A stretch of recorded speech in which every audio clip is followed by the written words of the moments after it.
Hello everyone, my name's Emma. Recently, I found out that being a girl in our family is a crime. They locked me in the basement again. I haven't been outside for a week. Sometimes, if my parents think I'm not repentant enough, they don't bring me food. They let me go to the toilet exactly twice a day, in the morning and before going to bed. I don't know how long I can take it.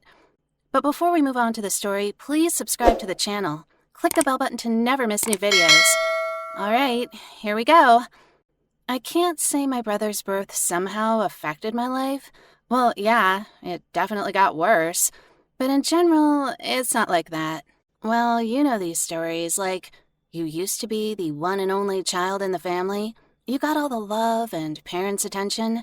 Suddenly, a younger brother or sister appears. What does the elder one do in this situation? He or she gets outrageous from jealousy and misunderstanding. But this isn't my story. As long as I can remember, I have always been treated as kinda God's mistake. Thanks to my parents for my happy childhood. From 3, I started taking care of myself. I was able to get dressed, cook breakfast, bathe, and even tie my ponytails. From 4, I helped my mom around the house.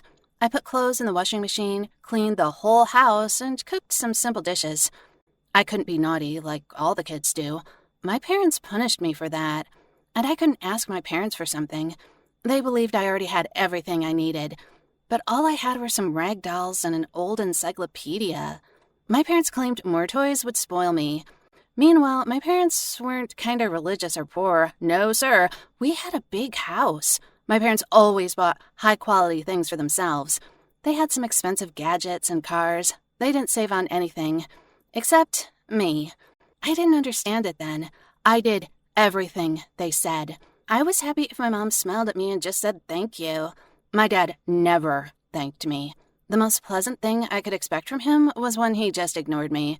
Again, I thought everyone lived like this, and I wasn't offended. And then my younger brother was born, and he immediately became the center of the universe. Unlike me, he was loved. My parents forgave him absolutely everything. He was flooded with toys and gifts. My parents always kissed him before going to bed. Anyway, they did everything parents are supposed to do. And something they never did for me. I'm saying this without any jealousy, it's just a fact. Well, as a result, Tim grew up to be a real moron. For example, on his 6th birthday, they gave him very expensive gifts. It was a game console and a laptop, so that he could develop. That's what my dad said. And you know what he did? He just threw the console off the table, just like that. He didn't like the way it buzzed, and my parents just laughed. As for other things, toys, food, he did the same. If he didn't like something, he just broke it, tore it up, or threw it away. My dad called it development, and my mom just sighed emotionally. And you know, we didn't make friends. What kind of friendship could there be between a beloved kid, the pride of the family, an heir, and a girl who spends 70% of her time in the basement? Of course, my brother soon started to behave with me the same way he did with the unnecessary things. He broke and spoiled my things. He called me names, offended me, pushed, pinched, or poured a cup of tea on me, just because he wanted to. We were growing up, but the situation didn't get any better. The only thing is, by 17, my parents slightly reduced their control over me. They allowed me a few more things. For example, they let me spend the night at my friend's or come home late. I think they just didn't want to see me at home, but that's not the point. I didn't expect anything from them anymore. I started working part-time at 14. If I wanted something, I earned and saved for it. I bought cosmetics, interesting books, an iPhone, and I even saved up for a camera. But I always had to hide everything so that my brother wouldn't find it. And one day, apparently I hid it badly. Or my brother got smarter with age, because he found the camera and my nightmare started. Tim even crawled through all the pictures, and among all the photos of my GFs and landscapes, he found a video that I didn't delete. There, I kissed a boy I liked terribly. But it wasn't a kinda passionate kiss. We were just playing with our friends. It was part of the task, but I still dared to keep this video, because it was the best thing that ever happened to me. Tim found the video. Of course, he couldn't keep silent in any way. He immediately dragged the camera with the proof to my parents, and you should have heard them screaming. They called me different names. My dad even took out a leather belt, apparently out of habit, but he didn't beat me. After all, I'm not kinda a 6-year-old girl or something. But the good old basement turned out to be just in time because the harlots, Mom's words, should be locked up from decent society. I spent a week in the basement. The conditions were terrible. I had no books, no phone, nothing to have fun with. According to my parents' plan, I had to think about my behavior without being distracted by some stupid things. Then it turned out the camera was taken away from me. I got angry. Not at my parents, no. I already got used to expecting only bad things from them. I was angry with my brother. Did he really hate me so much? My domestic humiliations weren't enough for him? Like spitting on my plate and spoiling my things already got boring? Or what? Now you have to set me up in front of our parents? I decided to take revenge on him. Let the parents at least once see who their little angel son really is, and what he's doing when they don't see him. And it was simple enough. At school, Tim wasn't shy at all about being a moron with everyone, except his gang. He knew our parents would get him off any accusations. Therefore, he was rude to teachers. He offended the younger kids. You know, those who couldn't fight back. Anyway, he was a typical bad guy who the whole school hates and fears. So it was enough for me to just follow him a little and turn on the camera on my phone in time. And I had great shots of my younger 13-year-old brother pinching some girl who clearly didn't like it. Then he kissed her, and this one was more active and passionate than mine.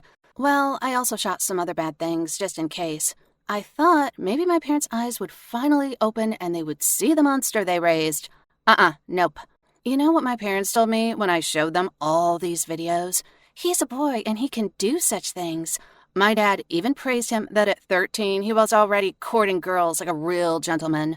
And then, yes, I was back in the basement. Not Tim, who actually deserved to be kicked out of the house a long time ago. Me. Only once in my lifetime I tried to rebuff my brother, and not even physically, but totally in his style. Well, I've spent almost a month in the basement that time. School is already over. Everyone is on vacation, so my parents would party at their fullest on me. They nagged me for anything. It's bad to knock. It's bad to slander your brother, too. It's bad to dump in your room. It's bad to eat so much because too much food is going to hurt you. I'm not kidding or exaggerating. I'm almost quoting my parents. That's exactly how they talk to me. Bringing me a plate of a kind of porridge 3 times a day, while Tim is upstairs eating Mom's pies. Sometimes Tim brings me food, and he never missed an opportunity to spit on my plate or into my jug of water. Anyway, this was the last straw. When I got released from the basement, I already knew for sure I would not stay in this house for a minute.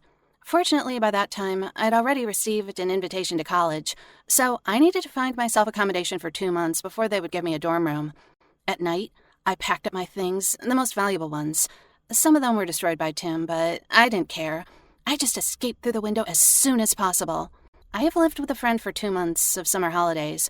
I worked part-time and I saved up some money for college. Then I took a student loan. I studied well. I worked part-time in a cafe in the evenings.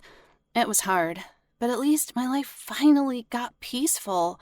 So 4 years have passed. I've stopped checking at night whether the door to my room is locked or not. And my parents have never even tried to find me or at least call me and ask me where I was. But one day, my cell phone rang. I didn't change the number. There was no need. And my mom's voice came on the line. You know what she said to me instead of greeting me? Considering for 4 years, she and my dad didn't even know where I was, Mom said Tim was going to the same college this year. I'd graduated by that time, and I had to help him. No, darling, how are you? No, we missed you so much. No, where have you been? Nothing. Just, your brother's going to study there. Take care of him. This is a must. Of course, I just hung up and blocked all their numbers. My family abandoned me, so why should I suddenly do something for them? It seems to be the right and logical thing to do, but still, a treacherous thought is scratching inside me. Should I really help Tim because my parents somehow supported me before I escaped? Anyway, I really need your advice now. What do you think is the right thing to do? Text your opinion of the story in the comments, and don't forget to like it. Share your stories if something similar ever happened to you. Bye, and thanks for watching.